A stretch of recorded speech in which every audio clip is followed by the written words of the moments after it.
Bueno, pues vamos a dar inicio a nuestra segunda clase de este curso de investigación educativa.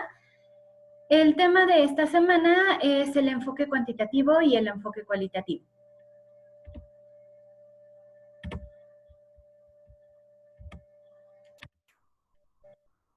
Esta semana vamos a hablar de las características de cada uno de estos enfoques, cuál es el proceso de la investigación, cómo se hace la planificación de la investigación, métodos e instrumentos diferenciados entre investigación cuantitativa e investigación cualitativa, así como análisis y conclusiones.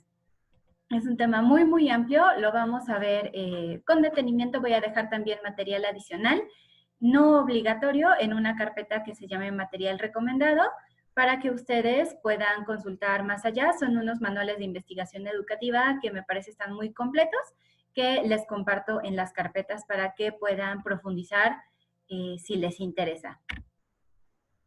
Vamos a empezar hablando del enfoque cuantitativo. Como su nombre lo indica, tiene que ver con los aspectos que nosotros podemos cuantificar, medir, contar, etc. Es importante hacer un pequeño paréntesis antes de pasar al tema propiamente de la semana. Ya he estado revisando algunas de sus participaciones en el foro y me parece que en cuanto a la evaluación tenemos muy claro qué es evaluar, entonces me gustaría hacer una pequeña acotación sobre la diferencia entre evaluar e investigar.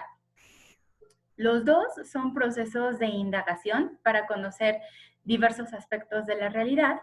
Sin embargo, cuando nosotros hablamos de evaluar, sí existe un punto de comparación, es decir, yo tengo este punto de llegada y lo que voy a hacer a través de la evaluación es verificar si ya llegué a este punto, estoy en el camino intermedio, me estoy desviando de este punto. Tenemos un parámetro que es un juicio de valor, tenemos un criterio de valor, es decir, ¿lo alcanzamos o no lo alcanzamos? Cuando nosotros pensamos en las evaluaciones que se hacen en los mismos centros educativos, las evaluaciones de los alumnos tienen un criterio a cumplir y lo que hacemos es, ¿lo cumple o no lo cumple? Cuando ustedes hacen sus entregas de trabajos, se les anexa una rúbrica para que ustedes sepan si su trabajo cumple o no con los requisitos que tiene su actividad, ¿no? Entonces, en este sentido estaríamos hablando de evaluación. Y cuando nosotros hablamos de investigación, en realidad no tenemos este criterio de valor presupuesto. Lo que queremos es conocerlos. Es decir, la investigación es mucho más amplia porque no tiene una sola línea hacia donde queremos llegar. Podemos partir de una hipótesis que puede o no ser cierta, podemos tener una serie de hipótesis alternativas que podrían o no ser ciertas, pero como tal no tenemos hacia dónde queremos llegar, no tenemos este parámetro de comparación necesariamente, no tenemos este criterio de valor. Eso es algo que quería yo comentar. Sin embargo, nos sirve también para la toma de decisiones. Y como bien comentaban en sus participaciones del foro, la evaluación y la investigación tienen impacto en diversos aspectos de la realidad educativa. Tienen que ver con el docente, tienen que ver con el alumno, tienen que ver con el currículum, tiene que ver con las metodologías, tiene que ver con las técnicas, tiene que ver con la gestión del centro educativo, tiene que ver con todos estos aspectos. Y como tal, todos estos aspectos los podemos abordar desde diversos enfoques. Un enfoque cuantitativo y un enfoque cualitativo. Cuando nosotros abordamos desde el enfoque cuantitativo, lo que vamos a hacer es centrarnos en estos aspectos de la realidad que pueden ser medibles.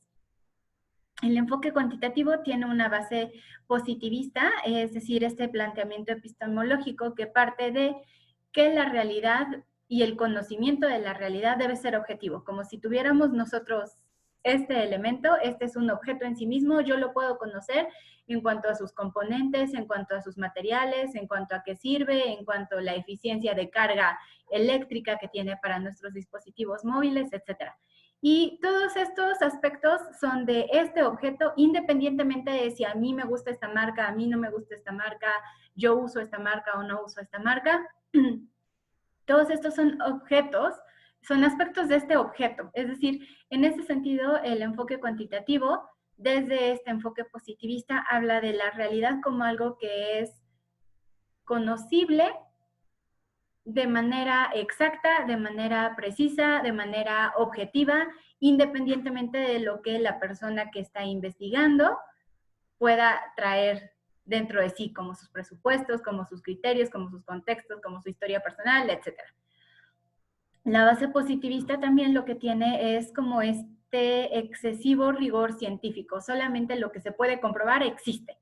Y solamente lo que se puede comprobar, sí demostrando una cierta inclinación por las comprobaciones rigurosas, pero también de lo que podríamos llamar nosotros ciencias exactas, ¿no? Una preferencia por las ciencias matemáticas, una preferencia por la física, etcétera. Entonces, esta base positivista va a hacer que exista este planteamiento de que debemos conocer a través de lo cuantificable, de lo que podemos contar, de lo que podemos medir. Ojo, no significa que no se puedan contar o no se puedan medir otros aspectos como por ejemplo lo emocional o lo actitudinal. Se plantean diferentes tipos de herramientas para poder evaluar desde lo cuantitativo las actitudes, por ejemplo. Entonces, lo vamos a ver un poquito más adelante. Estudia la relación causal del fenómeno, es decir, lo que busca son las relaciones que existen entre las variables. Por ejemplo, si nosotros estamos haciendo una investigación del impacto que tiene el nivel socioeconómico de los padres en el desempeño de los hijos en la materia de matemáticas, existiría esta hipótesis de entrada que a mayor o a menor nivel socioeconómico en la familia habrá mayor o menor desempeño. Esta relación entre este factor y este factor, es decir, entre esta variable y esta variable, sería lo que trata de explicar este enfoque cuantitativo. Y bien, lo que trata de hacer es, como comentábamos en la clase anterior, partir de explicar la realidad, pero validándola, y esta validación normalmente será a través de métodos estadísticos, de cuestiones numéricas, y controlarla. Y en este sentido de control, tiene que ver con la evaluación, pero también tiene que ver con el control de estas variables. Uno de los tipos de investigación en este enfoque cuantitativo es el diseño de experimentos, por ejemplo, y en un experimento como tal, nosotros debemos tener un ambiente controlado, es decir, yo puedo variar, puedo hacer estos ajustes a las variables que estoy estableciendo para poder ver cuáles serían los resultados, cómo es que una modificación en esta variable va a arrojar sí o no una modificación en esta otra variable. También interpreta mediciones, lo que decíamos, pues al ser cuantitativo y mostrar un enfoque, un punto de partida numérico, pues lo que va a buscar es, a través de mediciones, poder interpretar y tratar de explicar este fenómeno que estamos viendo en la realidad. El objetivo es lo que comentábamos, ¿no? Como tratar de distanciar al investigador del objeto del conocimiento, en este caso de alguna situación que se esté dando en el contexto educativo, pero el investigador debe ser completamente distante de esta situación. No así en el enfoque cualitativo, que vamos a ver más adelante.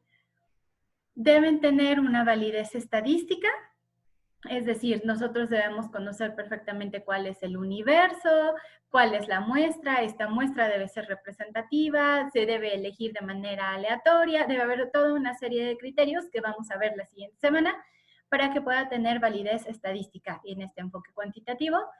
Y busca la generalización, es decir, los casos típicos. Vamos a estudiar en el grueso de la población, vamos a estudiar en esta muestra que se haya seleccionado, pero lo que buscaríamos nosotros hacer este proceso deductivo de si nosotros tenemos una generalización, tenemos una generalidad, tenemos algo que sucede en la mayoría de los casos. Si esto sucede en la mayoría de los casos, nosotros podemos creer que en este caso en particular, si esto sucede en la mayoría de los casos, va a aplicar a este caso también. Ese es como este método deductivo. Lo que nosotros tendríamos en esta gran generalidad y de lo general a lo específico. Macro, precisamente por eso, porque lo que busca es esta creación de leyes que aplicarían en lo general y entonces nosotros podríamos asumir que en lo individual también llegaría a aplicar. Y bueno, como lo comentábamos anteriormente, parte de este método deductivo. En cuanto al enfoque cualitativo, bueno, cabe mencionar que el enfoque cuantitativo, al partir de estos postulados positivistas que parten o quiebran un poco el decir, nosotros no podemos traer una serie de dogmas, presupuestos, porque la ciencia nos va a permitir comprobarlos. Entonces, este favor enardecido, el favorecer a la ciencia, es algo que trae el positivismo, pero más adelante empiezan a surgir cuestionamientos de que existen cosas en la realidad que no necesariamente se pueden explicar a través de este método, ¿no? De este método cuantitativo. Y entonces surgen algunas otras posturas filosóficas, como por ejemplo la hermenéutica, la fenomenología y el interaccionismo simbólico, que se van más hacia la parte del significado, la interpretación que puede tener un individuo sobre la realidad que lo rodea y que no necesariamente va a ser observable desde un enfoque medible, sino que viene desde un mundo de todo lo que es el significado. Por ejemplo, pensemos en un servicio. Yo recibo un servicio como un curso en línea. Me aplican al finalizar una encuesta de satisfacción utilizando una escala donde tengo del 1 al 5 una escala Likert para poner qué tan de acuerdo o en desacuerdo estoy con lo que se planteó durante el curso. Yo puedo obtener cuantitativamente resultados de la percepción de la gente que tomó el curso, si está de acuerdo o está en desacuerdo. Sin embargo, en ese tipo de metodología, yo no sé por qué están de acuerdo o por qué están en desacuerdo, o qué puedo hacer para mejorar, o si es algo que tiene que ver con un caso en particular, por qué pudo haber sucedido esta situación. Más bien yo me quedo con una medición y esta medición me va a estar arrojando un aspecto de la realidad que si la mayoría del grupo estuvo de acuerdo o en desacuerdo en diferentes planteamientos que se hayan hecho en esta encuesta. Sin embargo, también es importante explorar todo este mundo de lo subjetivo, de lo que esta persona piensa, de lo que esta persona siente, de cómo esta persona lo interpreta, de cómo esta persona lo vive, cómo esta persona está viéndose impactada por el contexto en el que se encuentra, etcétera. Y estos son los planteamientos que parten en hermenéutica, fenomenología y el interaccionismo simbólico, es decir, el lenguaje, no nada más los números, sino el lenguaje también nos proporciona información valiosa. Y el lenguaje también tiene que ver con las interacciones de las personas. Las interacciones de las personas son lo que hace al individuo ser ese individuo. Y estos planteamientos habían quedado fuera dentro de lo cuantitativo. Por ejemplo, nosotros podríamos decir cuántas personas forman la familia de esta persona y tener el planteamiento de que a mayor personas en la familia habrá un mayor desempeño académico, partiendo de la idea de que hay más gente que le pueda ayudar. Sin embargo, no estamos hablando de la calidad de las relaciones, de la cercanía en las relaciones.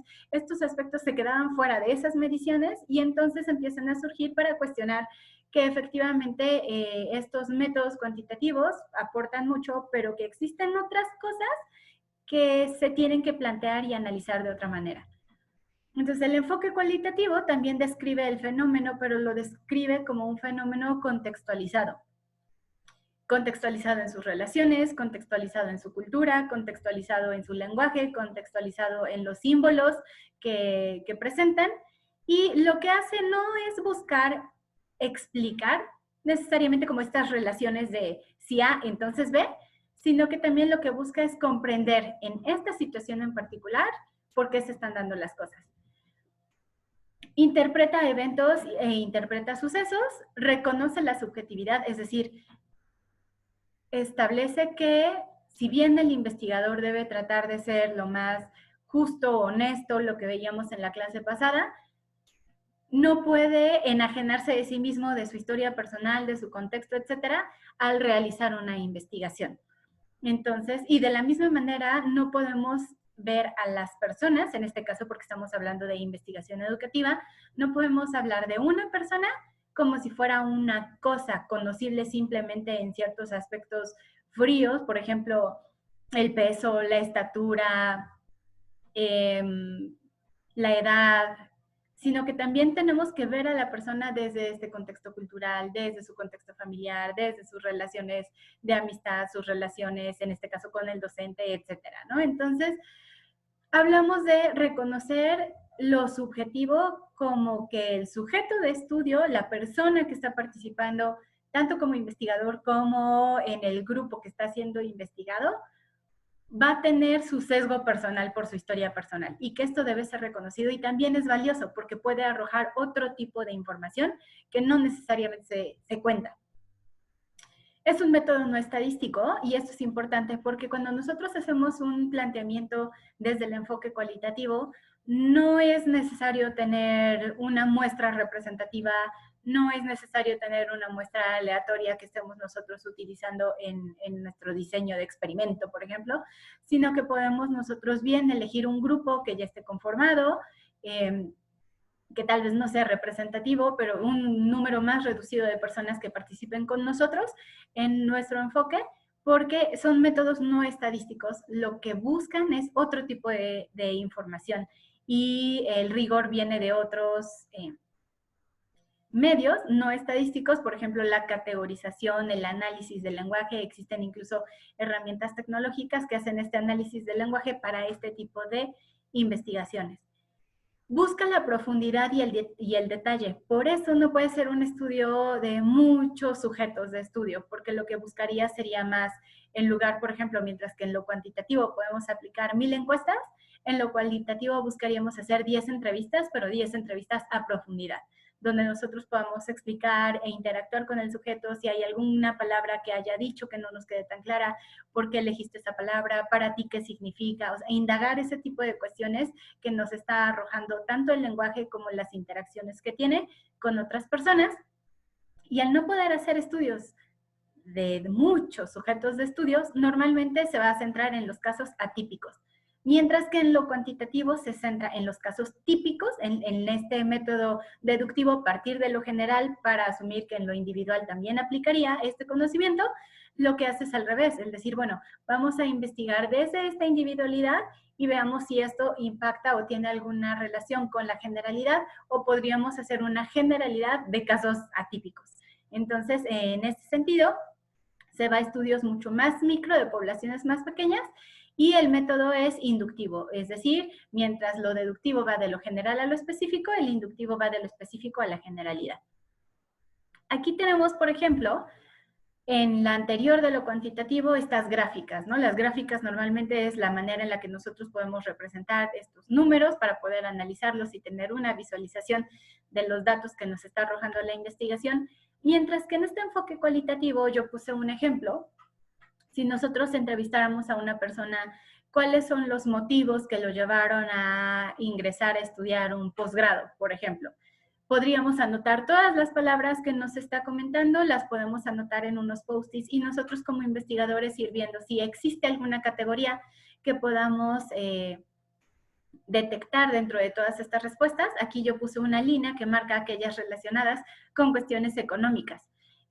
Acceder a un empleo, tener más ingresos, tener más dinero, el tener ahorros que permite pagar una mensualidad o una colegiatura para acceder a estudios superiores, lo consideran una inversión, pero todos estos en cuanto al lenguaje son términos relacionados a cuestiones económicas.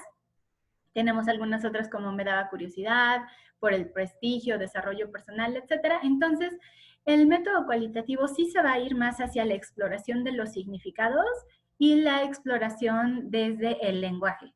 Como tal, podemos ver que la realidad educativa la podemos abordar desde estos dos enfoques, pero nos van a arrojar información muy diferente. Por ejemplo, si nosotros estuviéramos haciendo un estudio de deserción escolar, desde un enfoque cuantitativo podemos tener cuántas personas ingresaron, cuántas personas desertan, en qué semestre o en qué periodo del año desertan, si son más hombres, son más mujeres, y esto nos va a arrojar este tipo de información. Sin embargo, cuando nosotros hacemos un enfoque cualitativo desde la deserción, podríamos hacer entrevistas personales a profundidad y ver cuáles serían estos factores que impulsan a que esta persona deje la escuela. Algo muy similar a lo que estamos viendo en pantalla.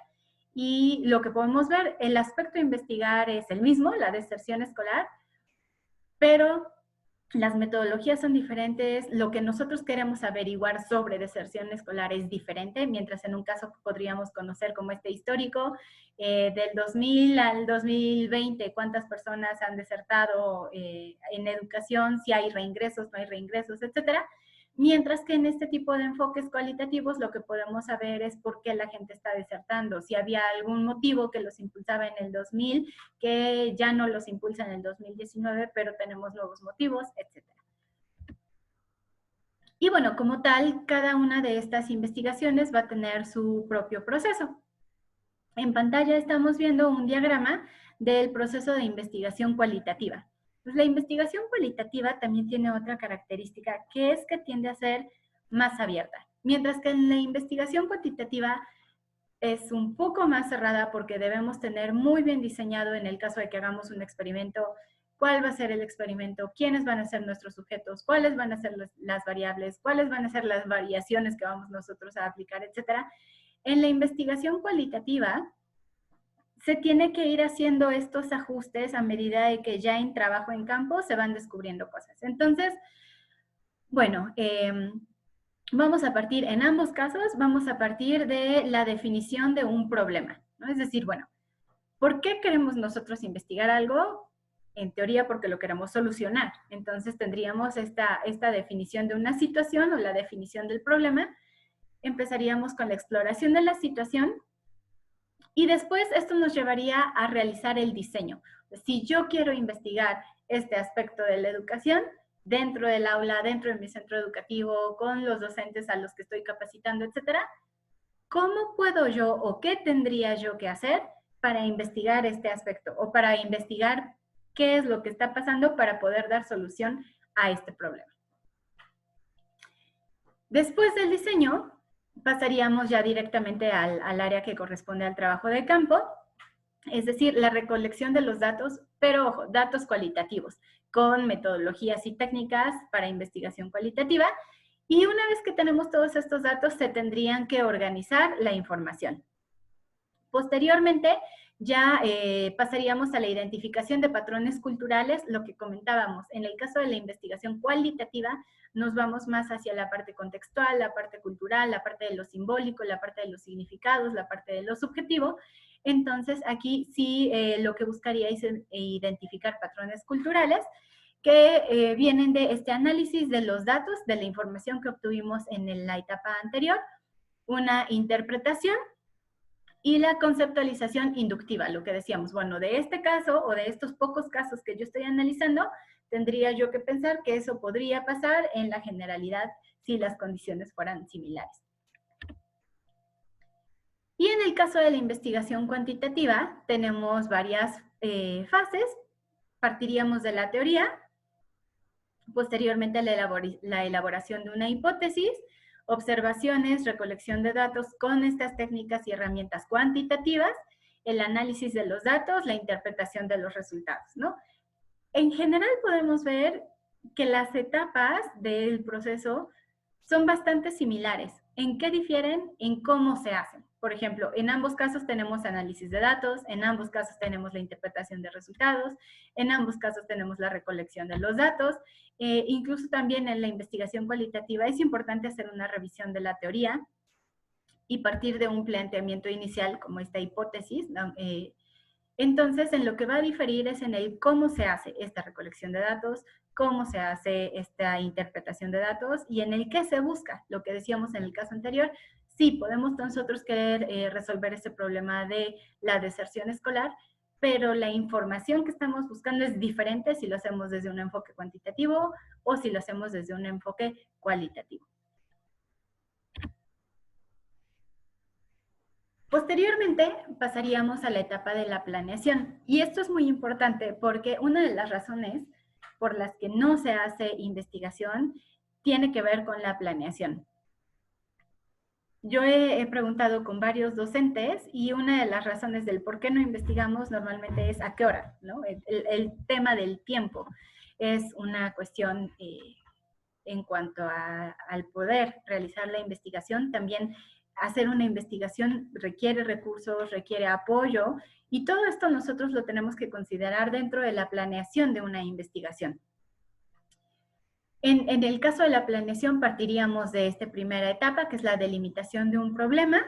Tenemos que considerar también una revisión teórica del estado del arte, es decir, quién más ha investigado cuestiones relacionadas a este aspecto de la realidad educativa que yo quiero conocer, quién ha investigado algo diferente sobre la misma línea, es decir, si yo creo que tendría que ser azul, quién ha investigado que es verde y cuáles han sido los resultados que ha tenido, la elección del método que vamos a aplicar, el cronograma de actividades y el tema de un presupuesto de recursos y personal. Este presupuesto también debe incluir el tiempo, a qué hora o cuánto tiempo nos tomaría el realizar esta investigación, con qué recursos cuento, no solamente recursos económicos, tengo una computadora, tengo acceso a diferentes bibliotecas, tengo acceso a algún recurso digital de publicaciones indexadas, cuento con personal pensando en un estudio cuantitativo donde normalmente se aplicarán con más sujetos que participen y yo quiero hacer unas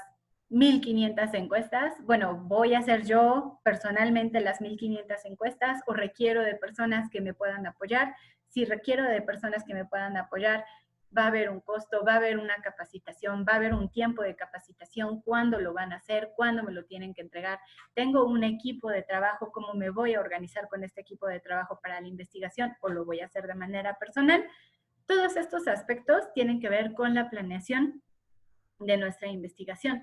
Y es muy importante que lo hagamos porque si empezamos nosotros a trabajar investigando algún aspecto que nos haya llamado la atención, puede ser la inclusión de alguna herramienta digital, la cultura empresarial de mi centro educativo, tenemos delimitadas nuestra misión, nuestra visión, qué tanto la conocen los padres, la socialización que tenemos dentro de las aulas, sí tenemos métodos de comunicación interna efectivos, métodos de comunicación externa con padres de familia efectivos, sí tenemos mil cosas que podemos nosotros explorar.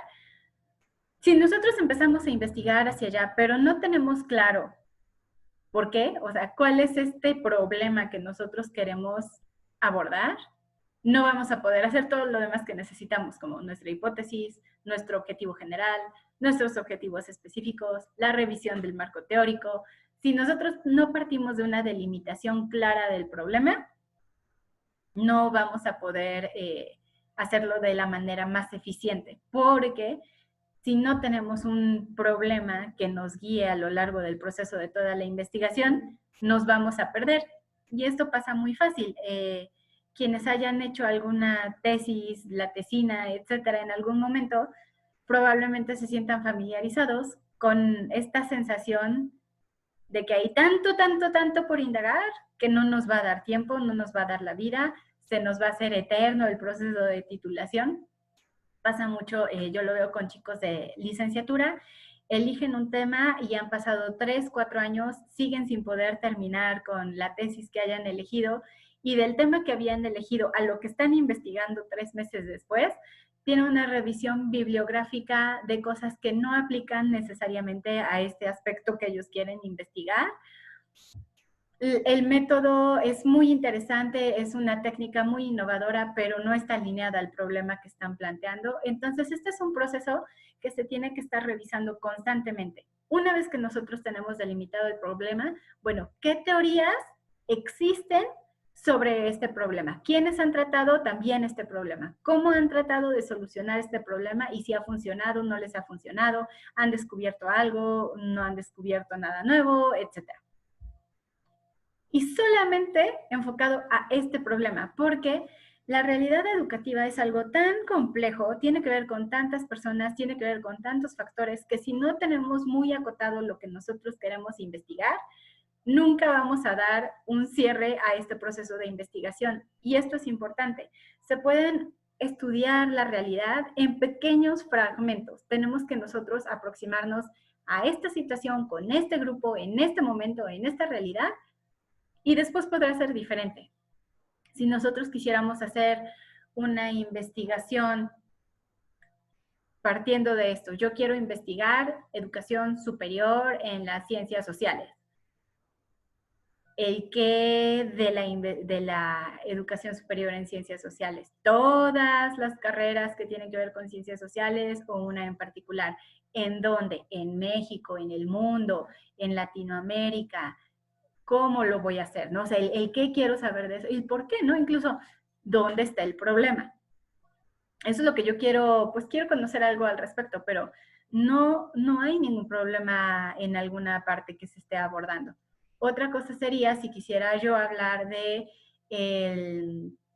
la deserción que existe por parte de los alumnos de educación superior en ciencias sociales, o la inserción laboral, que tal vez no es ideal de los alumnos que egresan de alguna de las carreras de las ciencias sociales o de las ciencias educativas, etcétera. Entonces, sí tenemos que tener muy claro cuál es el problema, porque esto es lo que va a marcar todo lo demás que vamos a hacer en nuestro proceso de investigación. Y bueno, aquí vamos a pasar a los tipos de investigación. Decíamos que tenemos estos enfoques, ¿no? El enfoque cualitativo y el enfoque cuantitativo. Entonces, aquí vamos a empezar con el cuantitativo, donde tenemos varios tipos de investigación. Los voy a ir explicando poco a poco y les voy a dejar, son unos manuales de investigación, los voy a dejar en una carpeta de recursos adicionales en la semana 2 para que ustedes los puedan consultar más a profundidad si les interesa conocerlos, para que puedan disponer de ellos. Empezando con una investigación histórica. Esta investigación histórica de tipo cuantitativo tiene que ver con un análisis del pasado, pero con una mirada de aquellas cuestiones que fue posible medir, de las que tenemos mediciones o de las que podemos hacer mediciones, aunque haya sido un evento pasado. Por ejemplo, suponiendo que nos interesa hacer un estudio sobre las inscripciones, los nuevos ingresos a nuestro centro educativo. Nosotros tenemos el número de cuántas personas se inscriben en un año, pensando en el 2020, pero también tenemos un registro de cuántas personas ingresaron en el 2019, en el 2018, en el 2017, en el 2016. Es un estudio histórico hacia atrás de los ingresos. Y lo que busca la investigación cuantitativa, lo que comentábamos, era establecer relaciones entre una variable y otra variable. Entonces podríamos pensar si existe un mayor número de ingresos extemporáneos a nuestros centros educativos en un mes en particular, o si esto no existe, o podríamos pensar también si se inscribe un mayor número de personas de colonias cercanas a nuestro centro educativo o nuestro ingreso principalmente viene de zonas lejanas a nuestro centro educativo y esto nos permitiría tomar decisiones sobre la difusión, sobre incluso la contextualización de los ejemplos que demos dentro del aula, etc. Esta es una investigación histórica, este análisis de los datos que tenemos, pero con una serie de acumulados que vienen del pasado. La investigación correlacional se centra específicamente al ver qué tanta relación existe en estos cambios, ¿no? Entre la variable dependiente y la variable independiente. Si yo muevo una de estas variables, ¿cómo va a modificarse la otra? El estudio de casos también es un tipo de investigación que vamos a encontrar también en lo cualitativo. En lo que difieren es este enfoque, ¿no? El estudio de casos, pero desde lo cuantitativo, es decir, de aquellos aspectos que yo pude medir o de aquellos aspectos que tienen que ver con el mundo de lo simbólico, de los significados, del lenguaje, de lo cultural, etc. Y vienen otras 3 investigaciones que sí vamos a ver un poquito más a profundidad. La investigación experimental, la cuasi experimental y ex post facto. La investigación experimental tiene que ver con la intención de tener los resultados más fieles posibles y esto se logra tratando de eliminar la mayor cantidad de factores externos a lo que nosotros queremos estudiar. Como tal, se diseña un experimento, es decir, este ambiente controlado en el que nosotros podamos variar con un grupo una variable y con el otro grupo tenerlo de otra manera. Esto lo que busca es tener una explicación confiable de la relación causa y efecto que existe respecto a algo. Y para esto se crean dos grupos. El grupo experimental, que es en el que se va a estar probando la variable, la hipótesis que nosotros tenemos, y el grupo control, que es al que no se le va a modificar nada. Si nosotros tenemos una población, tendríamos que sacar, pensando que esta población es el universo, una muestra estadística. De esta muestra, asignar de manera aleatoria quiénes serían los que van al grupo experimental y quiénes son las personas que permanecerían en el grupo control. Y esto lo podemos pensar mucho, por ejemplo, en medicamentos, en la industria farmacéutica, donde al grupo control se le va a estar dando un placebo y al grupo experimental se le va a estar administrando el medicamento que se está probando. Sin embargo, nosotros podemos decir, bueno, pero en educación como que incluso hablar de experimentos suena un poco complicado, ¿no? Lo que veíamos también es muy importante tener todo lo que hablábamos la sesión anterior sobre la ética, la responsabilidad, el cuidado, el beneficio del otro, el cuidado de la dignidad de la persona durante el diseño de la investigación, etcétera. Y, pero, sin embargo, sí existe como esta metodología, ¿no? Con todas estas consideraciones, y algunos ejemplos que podríamos pensar es si tenemos una población de alumnos de sexto de primaria, tenemos sexto A y sexto B. De sexto A y sexto B tenemos todo nuestro universo, se elige una muestra y algunos alumnos de sexto A, sexto B irían al grupo experimental y algunos otros alumnos de sexto A, sexto B irían al grupo control. ¿Y qué es lo que vamos a hacer? Mientras el grupo control mantendría el currículum que nosotros estamos estudiando, con los mismos libros de textos, con la misma metodología, etcétera. Con el grupo A, lo que nosotros estaríamos variando podría ser una metodología de enseñanza diferente, podríamos utilizar algún videojuego para, hablando de la gamificación de la educación, podríamos hablar también de un cambio en el currículum, un ajuste en el plan de estudios, etcétera, ¿no? Entonces, hacia ahí es hacia donde va el planteamiento de la investigación experimental, pero es un poco complicada en educación, además de estos cuestionamientos éticos que son muy, muy importantes. El tema de que las personas que sean asignadas a los grupos tiene que ser aleatorio sería muy complicado si nosotros ya tenemos un grupo sexto A y un grupo sexto B, recrear o reintegrar estos grupos de manera aleatoria. Y entonces surge la investigación cuasi experimental, donde una de las variaciones más importantes es esta.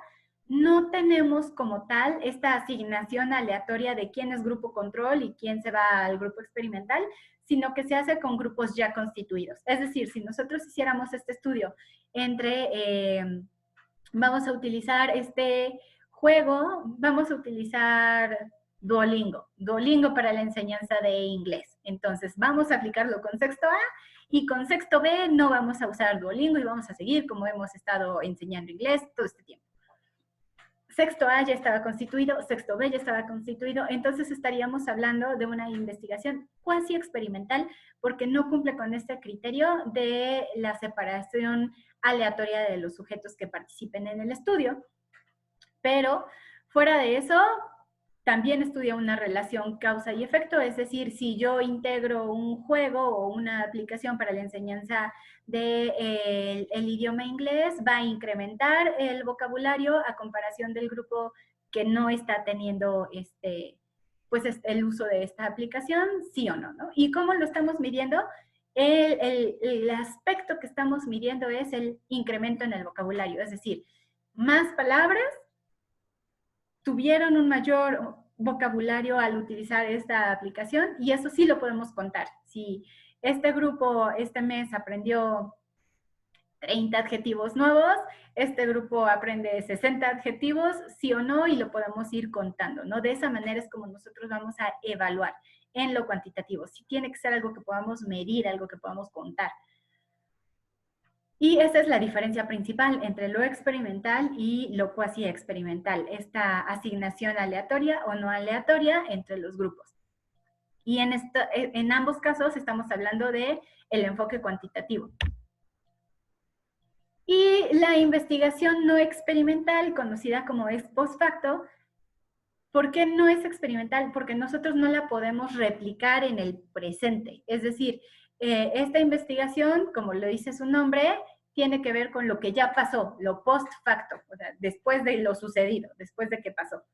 Es una búsqueda retrospectiva y como fue algo que ya sucedió, nosotros no podemos hacer este control de las variables de decir, ah, bueno, entonces ellos van a jugar con Duolingo y estos no van a jugar con Duolingo. Como esto es algo que ya pasó, si nosotros quisiéramos investigar con sexto A y sexto B del año 2015, sexto A y sexto B del 2015 ya no están conmigo en mi centro educativo, entonces tendríamos que hacer otro tipo de investigación. Tal vez la maestra titular de esa materia de sexto A era una maestra distinta a la titular de sexto B y entonces yo quiero hacer una investigación del vocabulario que tenían en ese momento, pero yo no voy a poder replicar las condiciones en el presente porque es algo que ya pasó. Entonces, esa es la investigación ex post facto.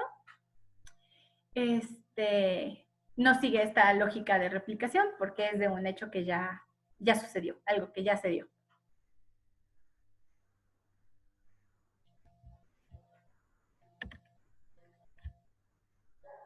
Y bueno, pasemos ahora a, esos fueron los tipos de investigación. Vamos a hablar de técnicas de investigación cuantitativas. Seguimos en lo cuantitativo. Una entrevista estructurada donde yo ya tengo las preguntas previamente elaboradas y no me puedo salir de estas preguntas. Normalmente serán preguntas que podamos responder de manera cerrada, opción múltiple. ¿Por qué? Porque lo tenemos que poder contar. Entonces, ¿cuántas personas dijeron que sí? ¿Cuántas personas dijeron que no? ¿Cuántas personas respondieron A? ¿Cuántas personas respondieron B? ¿Cuántas personas respondieron C? ¿Cuántas personas respondieron D? ¿No? Entonces, no puedo yo tener una segunda, tercera pregunta de seguimiento porque mi entrevista estructurada ya está hecha y yo tengo que seguir esa entrevista. Un cuestionario autodiligenciado, es decir, algo que yo puedo contestar yo misma, me dan un cuestionario, pensamos en estas encuestas de satisfacción, un examen de opción múltiple, ese tipo de instrumentos. Observación sistemática, donde yo tengo una serie de criterios que tengo que observar, pero es no participante. Yo no puedo involucrarme con el grupo, yo estaría como investigadora sentada en un pequeño rincón, observando lo que está sucediendo, tomando nota del cumplimiento de aquellos criterios que están en mi guía de observación. Escalas de actitud y de opinión, lo que comentábamos, estoy de acuerdo, estoy en desacuerdo, hemos visto también estas escalas de caritas felices, cómo me siento hoy. Entonces, lo que decíamos, normalmente pensamos que este mundo de las actitudes y las opiniones, por su naturaleza, irían en lo cualitativo, pero también existen técnicas que permiten abordarlas desde lo cuantitativo. Y estadísticas y fuentes secundarias de datos, ¿no? Pensando en esta investigación histórica o ex post facto, pues este análisis de los datos estadísticos de fuentes que ya sucedieron, de hechos que ya sucedieron. Y ahora